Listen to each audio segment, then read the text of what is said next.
Okay.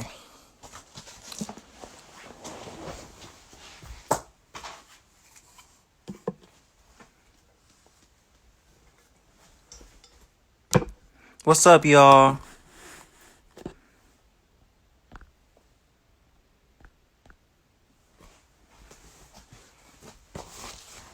What's up, y'all? I'm back to read this book.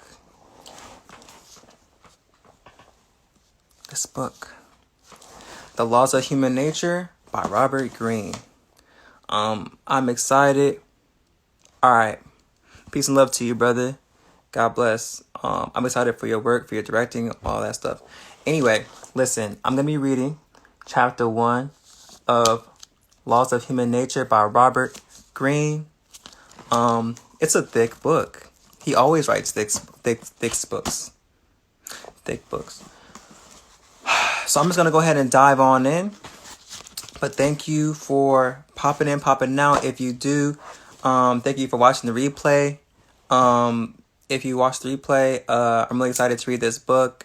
Thank you all that voted. And just look out for the next time I ask y'all what book I should read. So, love y'all. Thank you for supporting me. Thank you for, being true to yourself. So I'm just gonna start off just right out the gate. Just reading. I'm gonna just start in the first chapter. I'm not gonna read the introduction, so I'm just gonna start the first chapter. Yeah. So that's what I'm gonna do. All right. Chapter 1.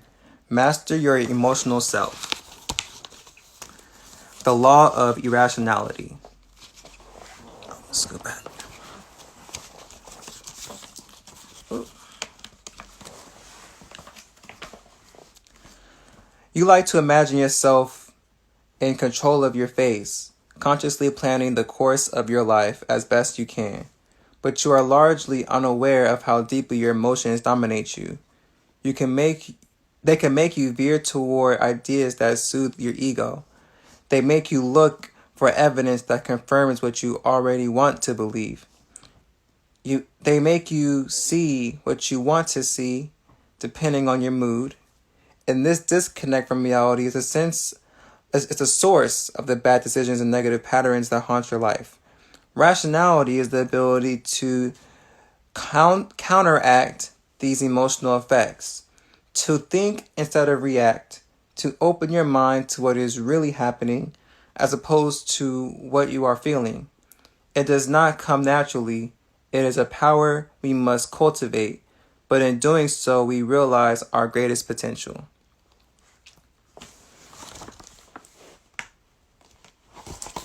The inner Athena. One day, toward the end of the year 432 BC, the citizens of Athens received some very disturbing news. Representatives from the city-state of Sparta had arrived in town and presented to the Athenian governing council new terms of peace. If Athens did not agree to these terms, then Sparta would declare war. Sparta was Athens' arch enemy, and in many ways, its polar opposite. Athens led a league of democratic states in the region, while Sparta led a confederation of all the oligarchies known as the Peloponnesians. Athens depended on its navy and on its wealth. It was the preeminent commercial power to the Mediterranean. Sparta depended on its army. It was a total military state. Up until then, the two powers had largely avoided a direct war because the consequences could be devastating. Not only could the defeated side lose its influence in the region, but its whole way of life could be put in jeopardy. certainly for Athens, its democracy and its wealth. Now, however, war seemed inevitable, and a sense of impending doom quickly settled on the city. A few days later, the Athenian assembly met in the Sphinx Hill overlooking the Acropolis to debate the Spartan ultimatum and decide what to do. The assembly was open to all male citizens, and on that day, close to 10,000 of them crowded on the hill to participate in the debate. The hawks among them were in a state of great agitation. Athens should seize the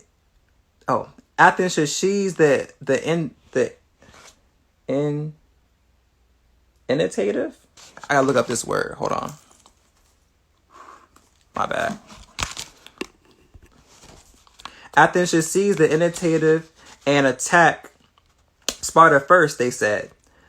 Others reminded them that in a land battle, the Spartan forces were nearly unbeatable.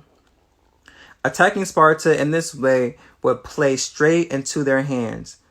The doves were all in favor of accepting the peace of terms, but as many pointed out, they would only show fear and embolden the Spartans. It will only give them more time to enlarge their army. Back and forth went the debate, with emotions getting heated, people shouting, and no satisfactory solution in sight. Then toward the end of the afternoon, the crowd suddenly grew quiet as a familiar figure stepped forward to address the assembly. This was Pericles.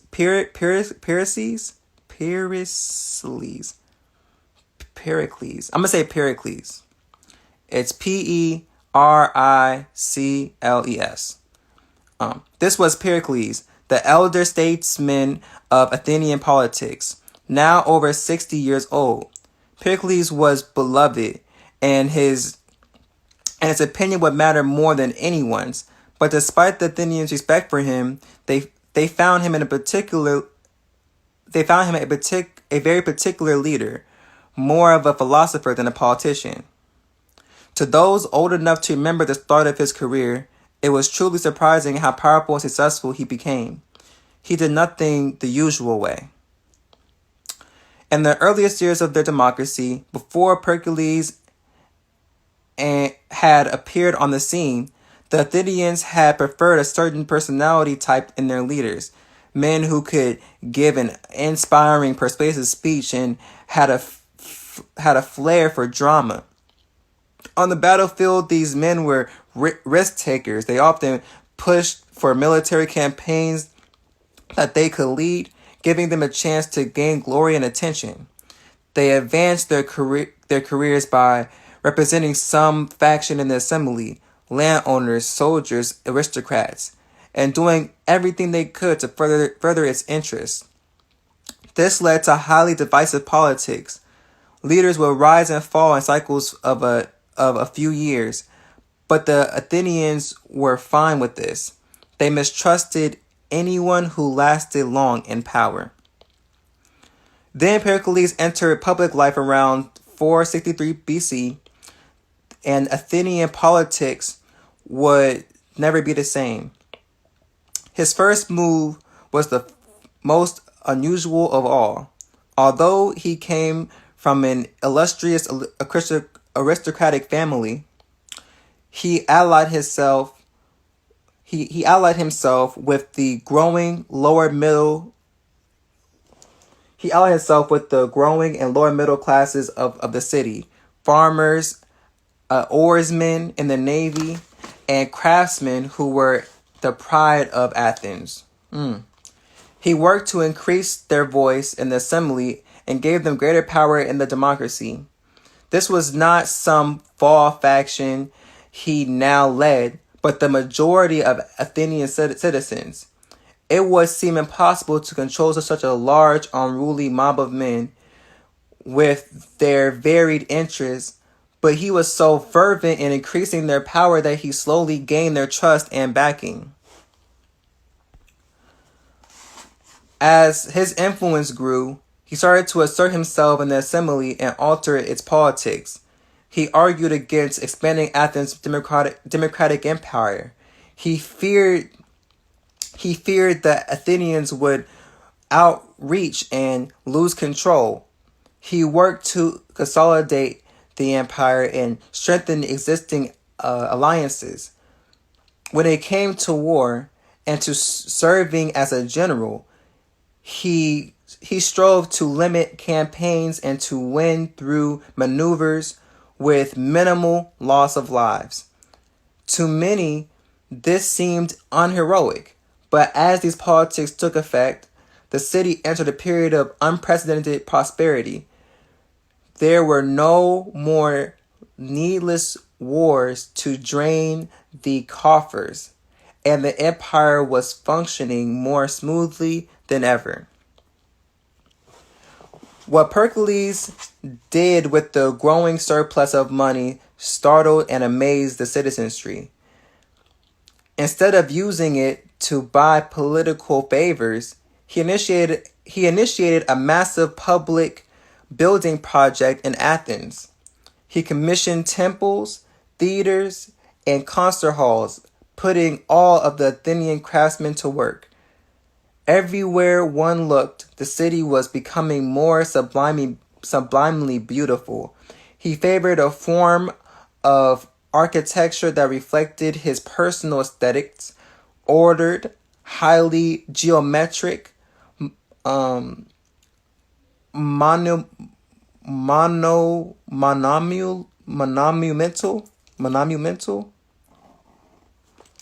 yet soothing to the eye. His greatest commission was that of the Parthenon, Parthenon,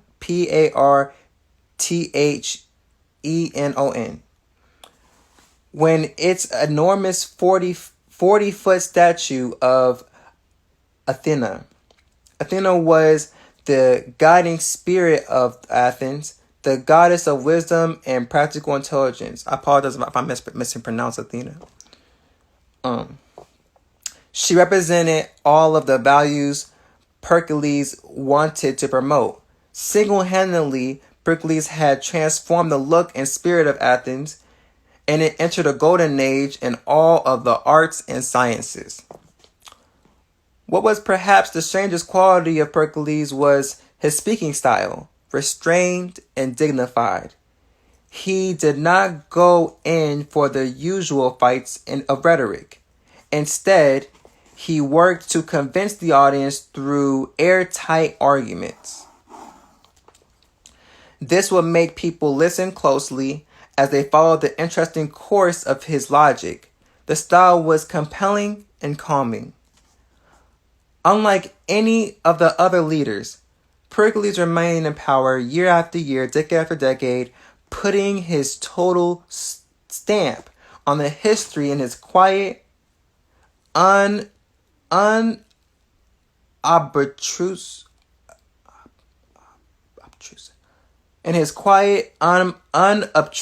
way. He had his enemies. They were inevitable. He had stayed in power so long that many accused him of being a secret dictator.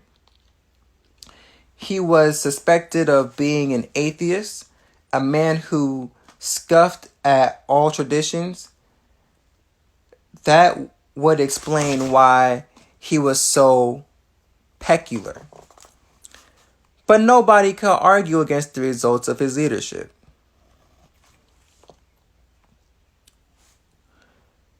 And so now he began to address the assembly that afternoon. His opinion on war with Sparta would carry the most weight, and a hush came over the crowd, and they anxiously waited to hear his argument.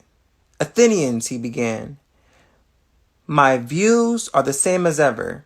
I am against making any concessions of the Peloponnesians, even though I am aware that the enthusiastic state of mind is in which people are persuaded to enter upon a war is not retained when it comes to action, and that people's minds are altered by the course of events. Differences between Athens and Sparta were supposed to be settled through natural arbitration.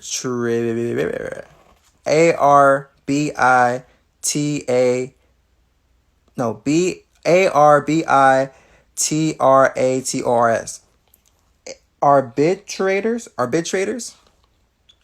He had reminded them. It would set a dangerous precedent if they gave in to the Spartans' unliterated demands. Where would it end? Yes, a direct land battle with Sparta would be suicidal.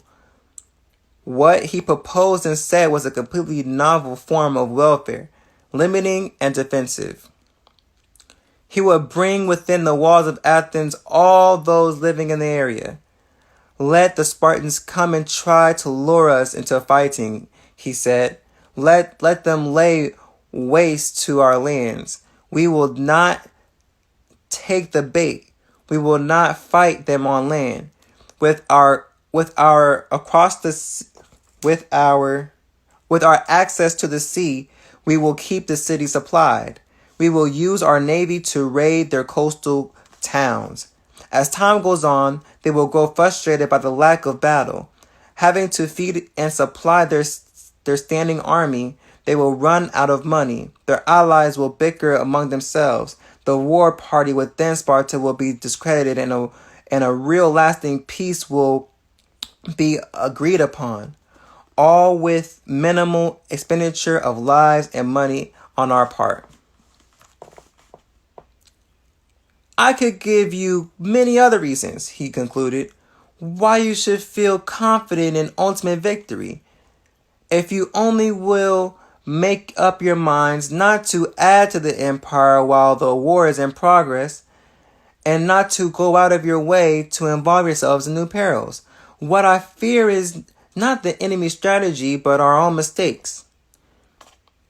The novelty of what he was proposing aroused great debate. Neither hawks nor doves were satisfied with his plan, but in the end, his reputation for wisdom carried the day, and his strategy was approved. Several months later, the fateful war began. In the beginning, all did not proceed as Pericles had envisioned. The Spartans and their allies did not grow frustrated as the war dragged on, but only bolder. The Athenians were the ones to become discouraged, seeing their lands destroyed without retaliation. But Pericles believed his plan could not fail as long as the Athenians remained patient. Then, in the second year of the war, an unexpected disaster upended everything. A powerful plague entered the city. With so many people packed within the walls, it spread quickly, killing one third of the citizenry and disseminating the ranks of the army. Pericles himself caught the disease. And as he lay dying, he witnessed the ultimate nightmare. All that he had done for Athens over so many decades seemed to unravel at once. The people descended into group delirium until it was every man for himself. If he had survived, he almost certainly would have found a way to calm the Athenians down and broker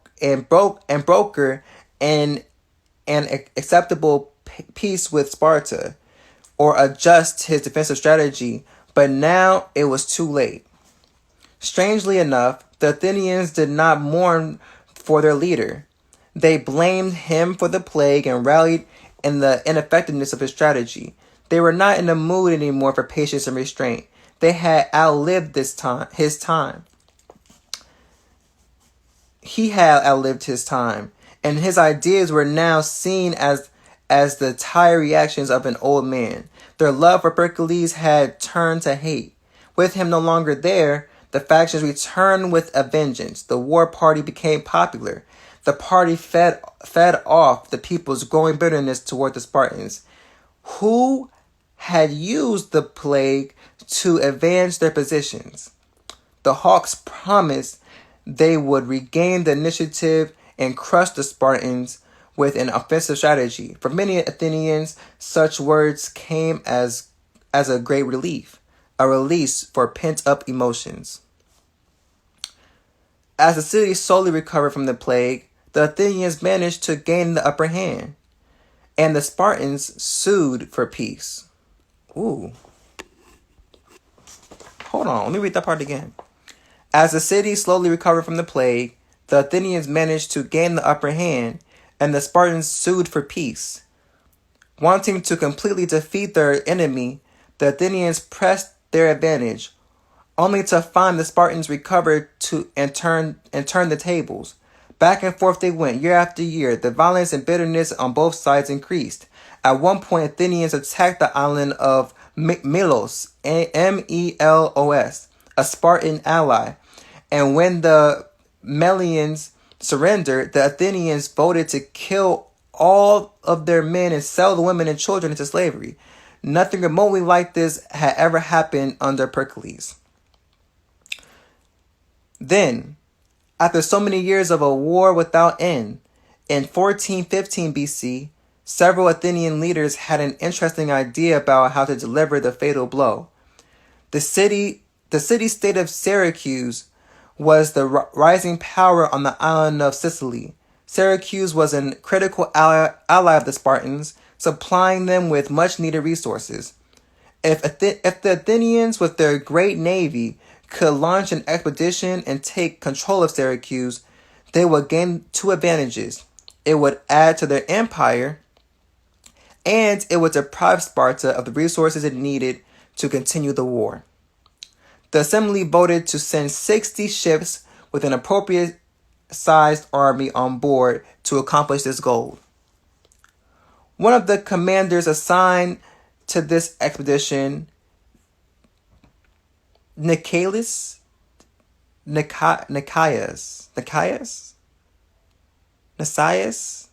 say Nicias. It's Nicis. Again, it's Nicis. One of the commanders assigned to this expedition, Nicias, had great doubts as to the wisdom of his plan. He feared the Athenians were underestimating the strength of Syracuse. He laid out all the possible negative scenarios. Only a much larger expedition could ensure victory. He wanted to squelch the plan, but his argument had the opposite effect. If a larger expedition was necessary, then that was what they would send. 100 ships and double the number of soldiers. The Athenians smelled victory in this strategy, and nothing would deter them. In the ensuing days, Athenians of all ages could be seen in the streets drawing maps of Sicily, dreaming of the riches that would pour into Athens and the final humiliation of the Spartans. The day of the launching of the ships turned into a great holiday and the most awe-inspiring spectacle they had ever seen. An enormous armada filling the harbor as far as the eye could see. The ships beautifully decorated, the ships fully decorated, the soldiers, the glistening in their armor, crowding the decks. It was a dazzling display of the wealth and power of Athens. As the months went by, the Athenians desperately sought news of the expedition. At one point, through the sheer size of the force, it seemed that Athens had gained the advantage and had laid siege to Syracuse. But at the last moment, reinforcements arrived from Sparta, and now Athenians were on the defensive. Nicias Nasiah sent off a letter to the assembly describing this negative turn of events. He recommended either giving up and returning to Athens or the sending of reinforcements right away. Unwilling to believe in the possibility of defeat, the Athenians voted to send reinforcements. A second amount of ships almost as large as the first.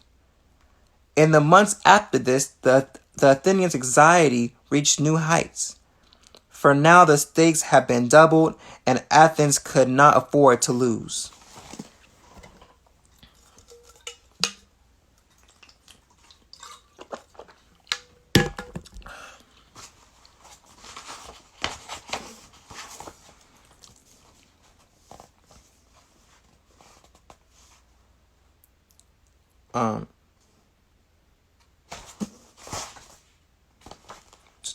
One day, a barber in Athens port town of Piraeus, Piraeus. Again, Piraeus.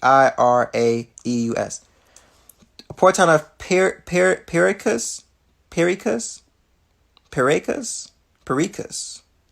Paprika.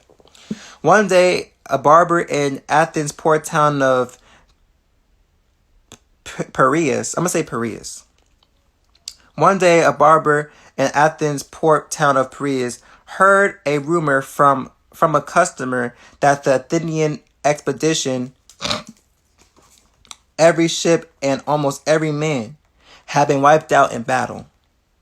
The rumor quickly spread to Athens. It was hard to believe, but slowly panic set in.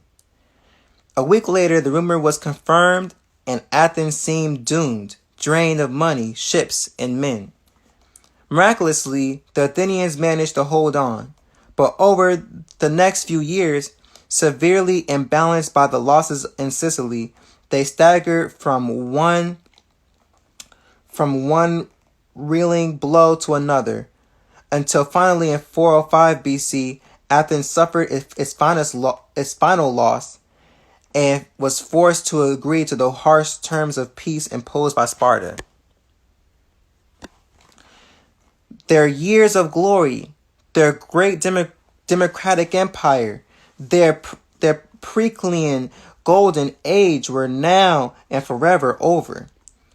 The man who had curbed their most dangerous emotions, aggression, greed, hubris, selfishness, had been gone from the scene far too long, his wisdom long forgotten.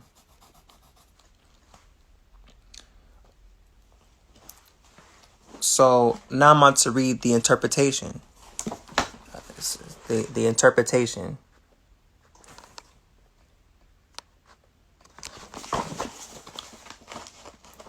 Interpretation.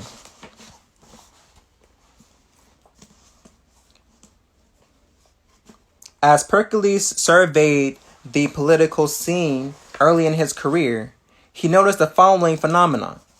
Every Athenian political figure believed he was rational and had realistic goals and plans on how to get there. They all worked hard for their political factions and tried to increase their power. They led Athenian armies into battle and often came out ahead.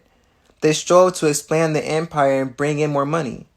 And when their political maneuvering suddenly backfired, or the wars turned out badly, they had excellent reasons for why this had happened. They could always blame the opposition for, if need be, the gods. They could always blame the opposition or, if need be, the gods. And yet, if all these men were so rational, why did their policies add up to so much chaos and self-destructiveness? Why was Athens such a mess and the democracy itself so fragile? Why was there so much corruption and turbulence? The answer was simple. His fellow Athenians were not rational at all, merely selfish and shrewd. What guided their decisions was their base emotions: hunger for power, attention, and money. And for those purposes, they could be very tactical and clever, but none of their maneuvers led to anything that lasted or served the overall interest of the democracy. What consumed Pericles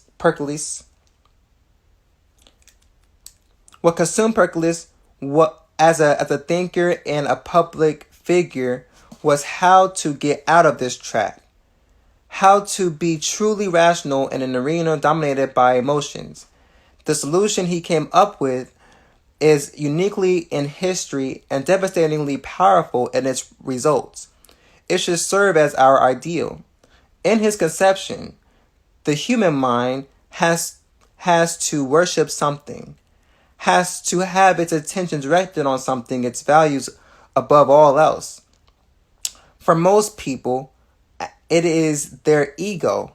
For some, it is their family, their clan, their God, or their nation. For Pericles, it would be nous, N-O-U-S. Again, N-O-U-S, nous. For Pericles, it would be nous, the ancient Greek word for mind or intelligence. Nous is a force that permeates.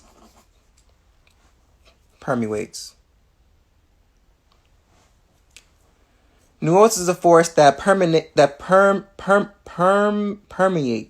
permeates. Why do I keep? Nous is a force that permeates the universe,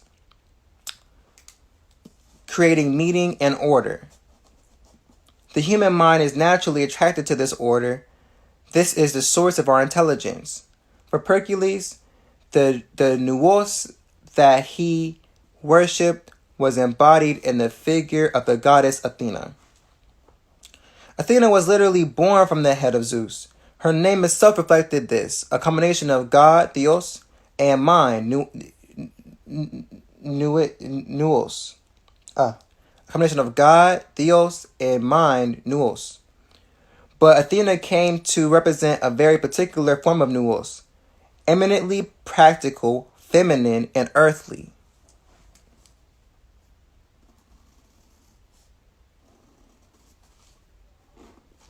She is the voice that comes to heroes in times of need, instilling in them a calm spirit, orienting their minds toward the perfect idea for victory and success, then giving them the energy to achieve this.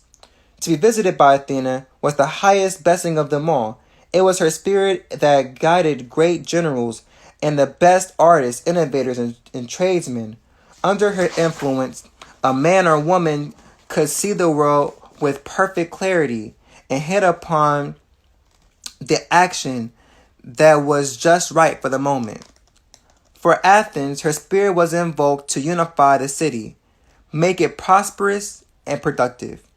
In essence, Athena stood for rationality, the greatest gift of the gods to mortals, for it alone could make a human act with divine wisdom.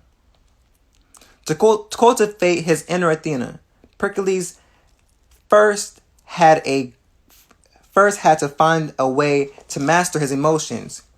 Emotions turn us inward, away from nous, away from reality. We dwell on our anger or our insecurities. If we look at the world and try to solve problems, we see things through the lens of these emotions. They cloud our vision. Pericles trained himself to never react in the moment, to never make a decision while under the influence of a strong emotion. Instead, he analyzed his feelings. Usually, when he looked closely at his insecurities or his anger, he saw that they were not really justified, and they lost their significance under scrutiny. Sometimes he had to physically get away from the heated assembly and retire to his house, where he remained alone for days on end, calming himself down. Slowly, the voice of Athena would come to him. He decided to base all of his political decisions on one thing: what actually served the greater good of Athens. His goal was to unify the citizenry through genuine love of democracy and belief in the superiority of the Athenian way. Having such a standard helped him avoid the ego trap. It impelled him to work to increase the participation and power of the lower middle classes, even though such a strategy could easily turn against him, and inspired him to limit wars, even though this meant less personal glory for him. And finally, it led to his greatest decision of all, the public works project that transformed Athens. To help himself in this deliberative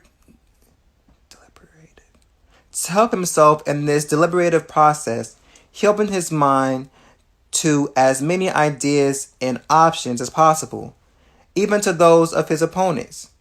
He imagined all of the possible consequences of a strategy before committing to it. With a calm spirit and open mind, he hit upon policies that sparked one of the true golden ages in history. One man was able to infect an entire city with his rational spirit. What happened to Athens after he departed from the scene speaks for itself.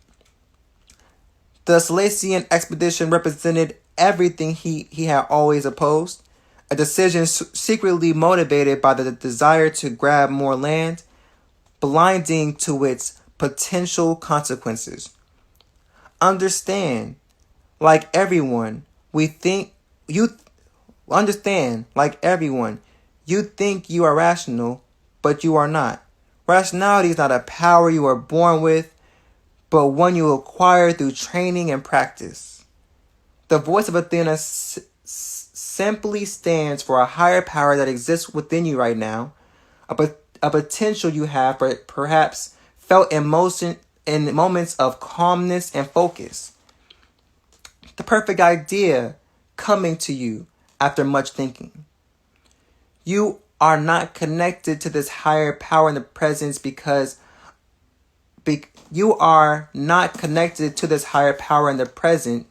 because your mind is weighted down with emotions. Like Hercules in the assembly, you are infected by all of the drama that others churn up. You are continually reacting to what people give you, experiencing waves of excitement, insecurity, and anxiety to make it hard to focus. Your attention is pulled this way and that. And without the rational standard to guide your decisions, you never quite reach the goals you set. At any moment, this can change with a simple decision to cultivate your inner Athena. Rationality is then what you will value the most and that which you will serve as your guide. Your first task is to look at those emotions that you are continually infecting your Your first task is to look at those emotions that you are continually infecting your ideas and decisions. Your first task is to look at those emotions that are continually infecting your ideas and decisions. Learn to question yourself. Why this anger or resentment? What does this insistent need for attention come from? Under such scrutiny, your emotions will lose their hold on you. You will begin to think for yourself instead of reacting to what others give you.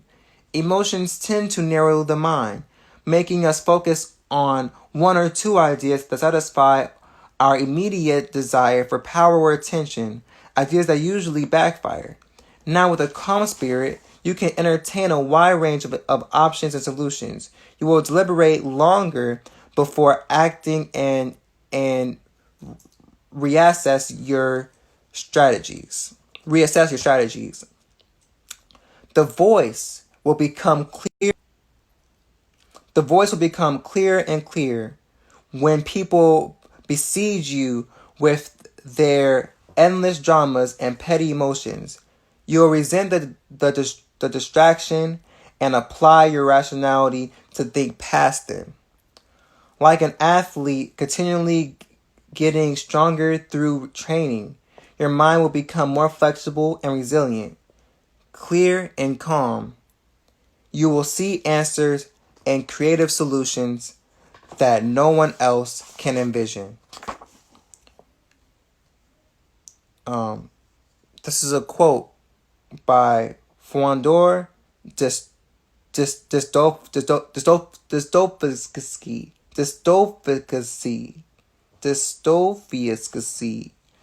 from his book A Raw Youth. Quote, it's just as though one's second self were standing beside one. One is sensible and rational oneself, but the other self is impelled to do something perfectly senseless and sometimes very funny. And suddenly you notice that you are longing to do something amazing and something amusing. Goodness knows why. That is, you want to, as it were, against your will, though you fight against it with all of your might. You want to.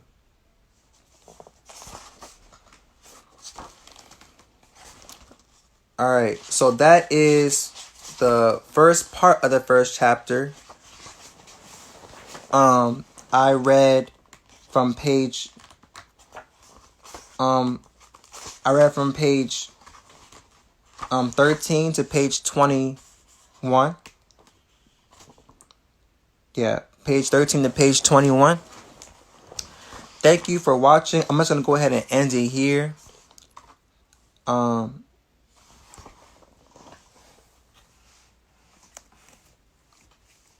If anyone is here, you can go ahead and comment really quick, and I can talk about. I really enjoyed this reading. Let me get my. Okay. I have my handy dandy bookmark. I really enjoyed this reading. There were some words that I didn't know, y'all. It's my first time reading this. But thank you so much for tuning into the official first episode or segment or part.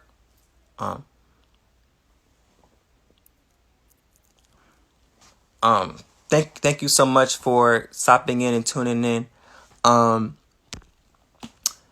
It's like my first time doing this. Thank you so much for tuning in. Like the first episode, I should say. So again, my name is Arthur Maxapal II. I read from this book, The Laws of Human Nature by Robert Greene. And I read the first section of the first chapter, the first part of the first chapter. The first chapter is called Master Your Emotional Self. The Law of Irrationality. And I read the first part, which is the Inner Athena. And it talked about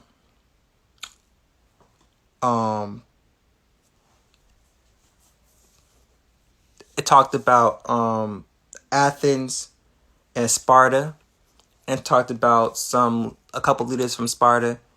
From Athens, I'm sorry. It talked about Pericles, who was not the average leader. And then another leader that came along and was really like pro-war basically. And Athens historically before Pericles, they were big on, having war, and they were used to people being very charismatic and having a lot of influence as far as wanting to have attention and things like that. And so when Pericles came and he was very diplomatic in the sense where he targeted the poor, and he really gave a voice to the poor, and he spoke from his gut. He spoke with a sense of purpose for all people and not just for the oligarchs or for like people that are like at like the top of the food chain per se. And so yeah, never make a decision under a strong emotion. And that's basically what the law is talking about so far. It's talking about irrationality, right? So it's saying that the inner Athena is what what's his name? Pericles.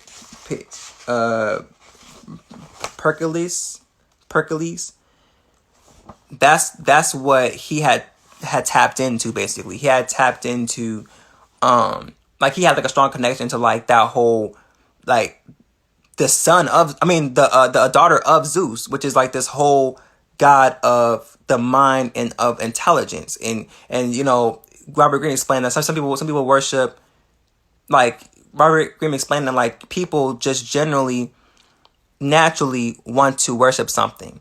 The human mind wants to worship something. Like everybody has to worship something. So some people worship, themselves. Some people worship a nation. Some people worship a person. Some people worship like their family.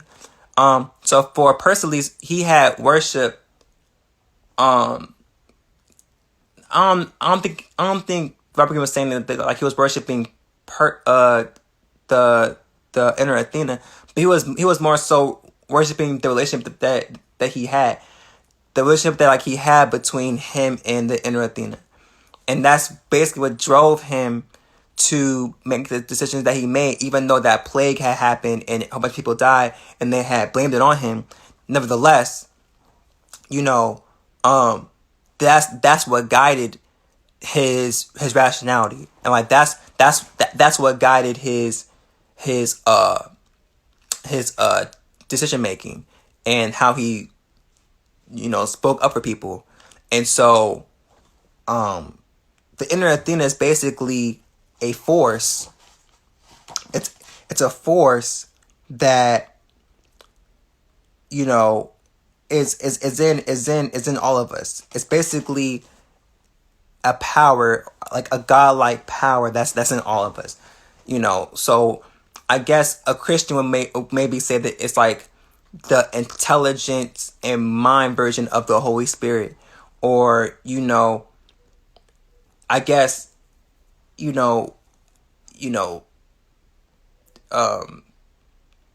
mean, I don't know how to explain it even better than that. Like, it would just be like the intelligence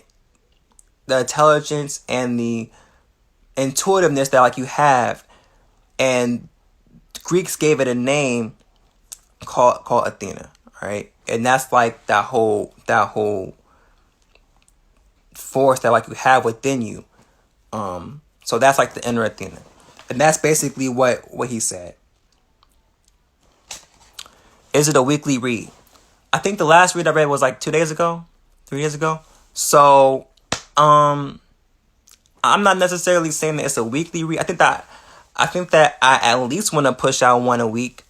I have more time now to read, so I could do another one in a couple of days. What I'm gonna do is I'm gonna put in my story what book should I read next time. So with this book, again, we are on page 22, I started off just started reading the first chapter. I didn't read the introduction.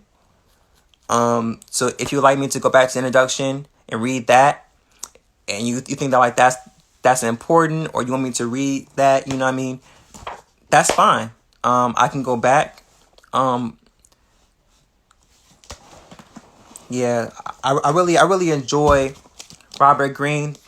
This is the book again, The Laws of Human Nature by Robert Greene with an E. Robert Greene with an E at the end. And he also wrote this book as well. He wrote The 48 Laws of Power, which is one of my favorite books. He also wrote this book called The Art of Seduction.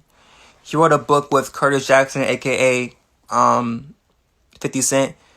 He wrote this book with 50 Cent called The 50th Law, which is fear. But that's like a really good book. So again, God bless you. I love you as my brother, as my sister. Thank you for tuning in. I really appreciate you, taking out the time to listen to me, stumble over words and whatnot. If you have any suggestions, comments, questions, concerns, hit me up. I'm trying to take my time because I know that it takes a minute for comments to pop up on Instagram Live. So I'm trying to take my time.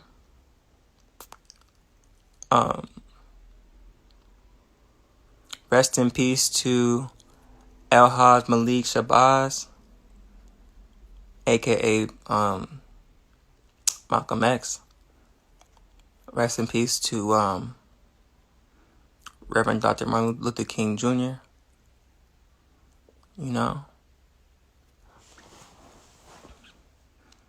shout out to everyone who fought for, peace and justice and freedom in the history of the world.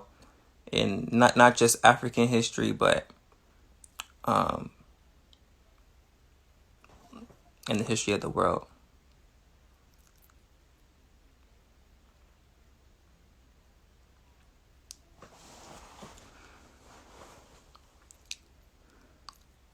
All right, so I'm about to go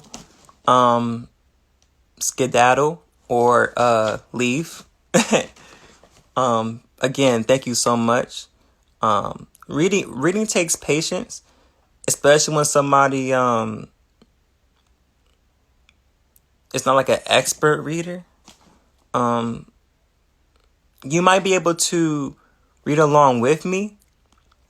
If you go to Google, and you type in the name of the book, right there, it says the name of the book, right there when I'm reading this on Instagram Live, you can type in the name of the book, and on Google Books, sometimes it will show a preview. So on the preview, it might have multiple chapters that you can tune in and preview. You can read them with me.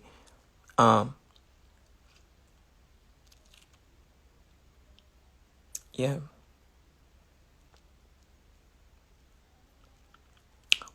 If you want any book to read in the meantime, or if you want any suggested readings, I'm gonna say a couple suggested readings before I hop off for people that are watching this replay. And you're patient enough to bear with me this whole long time. The first book that I have to recommend is the Book of Proverbs. I was actually debating if I should read the Book of Proverbs or just some of the chapters from the Book of Proverbs, or just some of the Proverbs, I should say. I was debating if I should read those right now instead of reading this book. Get a thumbnail, right? So I was debating if I should read the Book of Proverbs first. But this is for y'all. This is for the people. This is for people that, love reading and, support me reading or just interested in like the topic. So yeah, so I might do Proverbs just kind of like on like on my own accord. I might just start off just Proverbs 1. But the book of Proverbs is a beautiful book.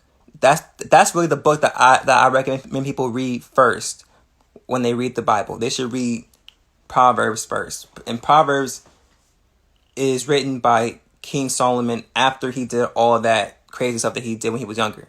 And King Solomon basically had, when he was young, he had all the money, he had all the shorties, he can go anywhere. You know, he was like floating on air, like, you know what I'm saying? And he had all this power and all that stuff, and you know, all that came tumbling down, whatever. And then he basically had got humbled and everything. And when he, learned how to be the king that God wanted him to be, and be like a more king for like the people, like the people's champ type of person, then he started just dishing out gems, and the whole book of Proverbs is just gems. So like King Solomon, I mean, most biblical scholars agree that King Solomon wrote at least most of Proverbs, because we know that, we don't know if it was 100% written by him, but most of it is written by him. Okay, and so kind of like how David wrote most of Psalms, even though like it wasn't necessarily all David. It was anyway. So with Proverbs, I recommend Proverbs for whatever you're going through. I don't care if you're moving. I don't care if you're sick. I don't care if you're trying to figure out how to deal with this relationship that you're in with yourself or with somebody else. I don't care if it's has to do with medicine or greed or lust or anger or love or peace or prosperity or justice or freedom or equality or hate or division or misogyny or sexism. Like, all those things are talked about in Proverbs. So yeah, Proverbs is just full of gems. Okay, and then the second book that I recommend for anybody is I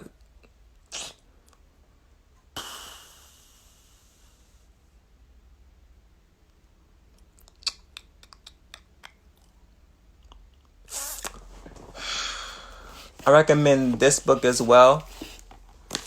This is like, if anybody knows me, y'all know that I love Frederick Douglass. He's right there. You know what I'm saying? He's right there. So yeah, I love Frederick Douglass.